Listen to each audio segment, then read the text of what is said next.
Good morning. Yeah, it's about 6 o'clock in the morning when I'm filming this. Just woke up, figured get my day started early. And this is something that I've been wanting for a very long time. If you guys don't know, I recently started my own store, Wind City Armory. You can check it out, windcityarmory.com. Also, Wind City Armory on Facebook, Wind City Armory in Winchester, Virginia.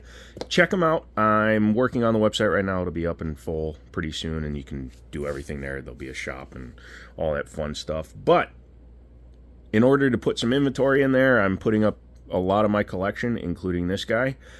Somebody has already kind of spoken for it, but we'll see what happens. But this is STI International's Grandmaster in 38 Super. That's right. Go ahead and set this aside. We'll show that the gun is clear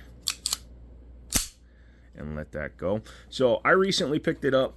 I was intending on keeping it for myself, but business is business, and business is, needs to be done. So these are the 5 mags that came with it. This is the gun, and yes, STI used to ship in a plain box. This looks like an old Plano style box, and Plano. This is what they used to ship them in. As you know, STI converted themselves into Staccato. They pivoted and went to a duty style gun. Their guns are still very much capable of being just taken out and running in I don't know if they qualify open or limited division anymore, but they're very much a race quality gun, but they are marketed as a duty gun. I have my issues with Staccato. I'm really not going to go into it here. I've done other videos on it, but I prefer the olden days when they were still STI because they made some pretty crazy looking race guns. And this, believe it or not, isn't even a custom shop gun. This is an STI factory gun. Factory base gun, I guess you would call it. There were only a couple of options on these guns, the Grandmasters back in the day. You had a choice of the color of the grip and which sight you wanted on the gun, if you wanted the Seymour on it or not. This one, obviously the previous owner optioned it for the gray Seymour to match the overall kind of gray tone color of the gun. I'm not a huge fan of the blue grip, but if it was still going to be my gun, I would get used to that, I guess, especially since it has the Grandmaster in blue on the side. So this was the factory option, blue grips with the matching blue scroll.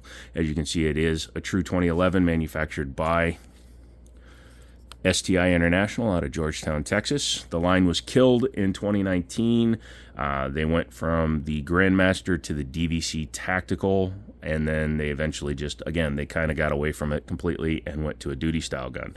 Just the little features and touches they put on their guns back then was impressive. And believe it or not, I guess it could have led to part of the reason why they wound up having to transition into a duty style gun. When this gun was brand new, it was like $2,200 base price for a competition-ready gun. That is freaking amazing. When you consider that a new Staccato, like a Staccato XC, is a nearly $4,400 gun, that's what this gun is worth today. On the used market, this gun will go for anywhere from $33,000 to $4,000, which is freaking amazing. But yeah, look at that. Look at the number on this. That's the serial number on this gun. Grandmaster 191. So they did not build an arse ton of guns back in the day. As I said, it came with 5 total mags, chambered in 38 Super. These guns were also chambered in 38 Super Comp, but this one's chambered in 38 Super. It is recommended to run 38 Super Major, which is a more potent round, which allows it to run correctly with this big-ass 5-port compensator. It's a 5-inch gun with a 1.75 inch, nearly 2-inch compensator. It's actually what's called the true bore compensator. As you can see visually, and we'll take it apart here in a little bit, it has no retaining pin. So the compensator was fit directly to the barrel, and that makes it extremely tight, and it also keeps it very, very, very steady. Aids in accuracy. I don't know why I said it keeps it very steady, but it basically is hand fit to the barrel. Amazing. It definitely has a round count through it. You can see down inside the compensator and then a little bit of wear on the top of here. But gosh darn if this thing is not in good shape. Has the saber cuts on the side. Super easy to manipulate, which is good because with the Seymour sight on there, It's really hard to actually grab the gun. I mean, I can get my hands over it because I have big hands. I kind of wish this was back before they were really popular, that it had front slide serrations, because that would be perfect. You could just grab it and rack it. But I guess for this one, since I have larger hands, and it's such an easy gun to rack, that even with my weak hand, yeah, super, super duper. Skeletonized hammer has a polymer long trigger in it, but it's a very nice trigger. Let's talk about that thing real quick. It's about 3 pounds, which is not too light. It's not too heavy. 3 pounds is good for me. Keeps it from being too awkward. The reset, right where the break is, very nice. And of course, being a 2011 and the market being so full right now, you could just swap it out for anything you want. You could put like an Atlas trigger, a Hyperion, a Hayes custom trigger, Fusion Firearms, any one of those manufacturers, you can put one of their triggers in it. But man, I could sit and dry fire this guy all day. Super easy. The grip safety is very well fit, as it should be on such an expensive gun. You can see it's blended really well. There's no super hard edges it can grab you. Also, the engagement is super short on it, so you can see. It's one thing you can do to test to make sure that your rear mainspring's actually hooked up the right way, because the grip safety needs to be depressed on this style gun. Atlas kind of pins them. There's other options you can do, including just putting a rubber band around it. I don't recommend doing that. But if you just kind of put a little bit of pressure on the trigger and you just touch the grip safety, it will actually disengage the safety. You can see how easy that is, and then you can pull the trigger. Very nice. Ambidextrous safety on it. Very easy to work. Very, very, very stiff, but very smooth, if that makes sense. Non-reversible magwell, because it is a 1911, 2011, well, 2011, but it's a standard 1911 style mag release. You can get little things. You can see it's threaded for screws on the top, kind of like most competition guns are these days. So you can add whatever you want for an extended release. Has the Seymour sight on it, but as you can see, it's branded. So the mount is STI, the optic is Seymour. I mean, it's a race gun, so you have to get used to having stuff like that on your race gun. Nowadays, most guys just run them directly on there, or they run a different style. They even had for a while an offset Seymour sight for these guns. This is what I would prefer because it keeps it on top, but man, people talk about height overboard. The Seymour sight is very nice, very, very fine dot. I think it's a 3, it actually might even be a 2 MOA dot on this guy. Super easy to pick up. It blows out on camera. These all do because it's an LED light being reflected through glass. But the fact is, it still works. You buy a lot of used guns and those things aren't even working anymore. I love all these extra mounts and stuff and all these screws and stuff it has on here. I'd love to sit and screw with all that stuff. But I was thinking if I kept the gun, I was going to get a more modern optic, like an SRO or something, and mount it on here. Who knows? Maybe I'll still do something like that because I know who's buying the gun. Maybe he'll let me screw around with it. But yeah, very cool compensator on there. So it's got the 3 ports on top and then 2 side cuts. So you basically have every angle in order to keep the muzzle down. No porting on the barrel itself, so they just rely on the compensator to do all the work. But again, that true bore barrel is, good God, is designed to work well with that compensator because that's a lot of holage. Overall, this gun weighs 44.5 ounces. And with a massive, I believe these are 21 rounders, so that is a lot of capacity, and the gun fits in my hand really well, being that I'm a slightly larger individual. Smaller people may have some issues with it. I really like it because with the grip style that I've been practicing with, which I talk about all the time, I like to put my hand up as high as I can, and this would allow me to put my finger actually up on the side of the sight mount and keep me from hitting the slide lock slide release, which I do with some guns. When I'm trying to run super high on it, I will grab it, and yeah, my thumb, the side of my thumb will hit the slide lock. So some guns I'll be shooting them and they'll just lock open. So it's something I have to be conscious of when I'm shooting guns. But man, that's perfect. It's almost like mechanically fit to my hand. That's beautiful. What do you say we take her apart? All right. Where is my disassembly tool? There you go.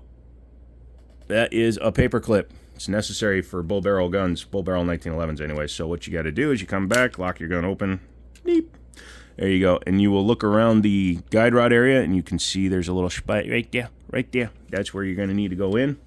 I just take it and insert. Bada dink. Now you can buy the correct tool. It's like 30 bucks or something like that. But in my opinion, it really doesn't need it. Going from this side, that way I can drop the slide. There you go. So that what it does is it keeps the recoil rod and the spring from coming all the way back so that you can then disassemble the gun without it putting too much pressure, which I've had problems with before because sometimes it'll prevent the swinging link from getting back in the right position. So there you go, as you can see. Let's see if I can get this out easily. Oh, you want to bring the whole plug out? That's fine. Bring the whole plug out. It's a little bit fiddly, but as you can see, once you get it out. So all this is doing is retaining the cup here that retains the entire spring. Very easy. Easy peasy lemon squeezy. Once you've done that, you can just go ahead and disengage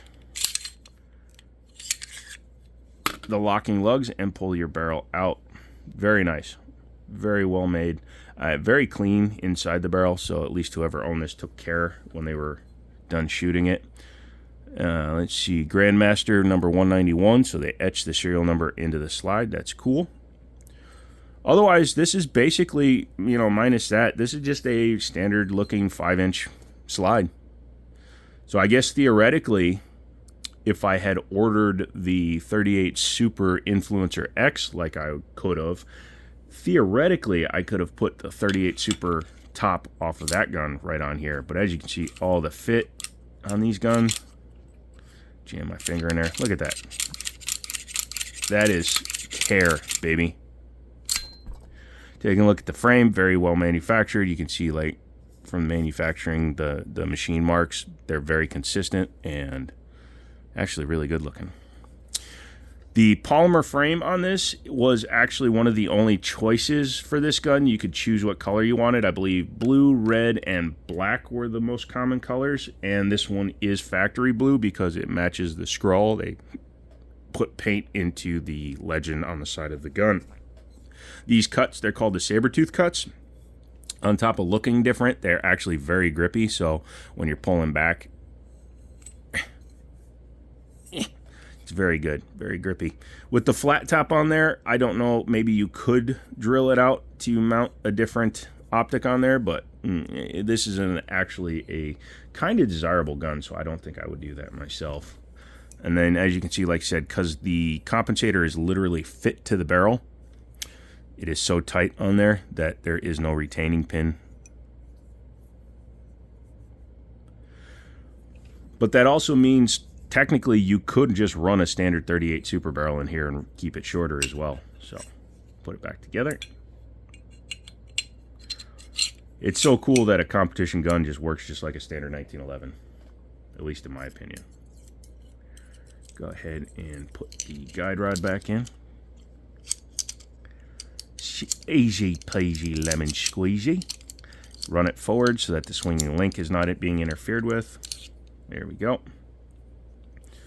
Put the link in the down position. There we go. This is one of the only guns I actually assemble with the slide in the correct orientation just because of the swinging link. Any gun that has that, it's easier to line them up with it as long as you have the swinging link in the down position and you're retaining control of the firearm like I am. So you bring it back until you can see the swinging link in the hole. Take your slide lock slide release. I like to do that. Run the slide a couple times. Make sure that you are in the right orientation. Yep, we are. So bring it back to the assembly notch. Lift up, slide over, and re-engage. Once you've done that, you can basically just do that. It'll shake the spring out. Cycle it, test it, and you are good to go. So yeah, it's a big gun, beautiful gun, and a supposedly wonderful shooter. I've never actually fired this gun, and I already have it sold because, you know, business is business, and you do what you got to do, right? Just for a size comparison, in case you were wondering, this is an X-frame Smith & Wesson 460 XVR. It's the same frame as a 500 Smith & Wesson, and this gun is humongous next to it. So, yes, this is a longer barrel, but if you look at the overall size of the gun, these are both big boys. If you like this video, go ahead and leave a thumbs up, leave a comment, all that good stuff. If you want to help out the store, go ahead and hit that up, WinCityArmory.com, where you can find pretty much anything you're looking for. Win City Superstore. Anyways, I was watching Wally the other day. Come back for another one, leave me a comment, all that good stuff. And as always, I'll talk to you later.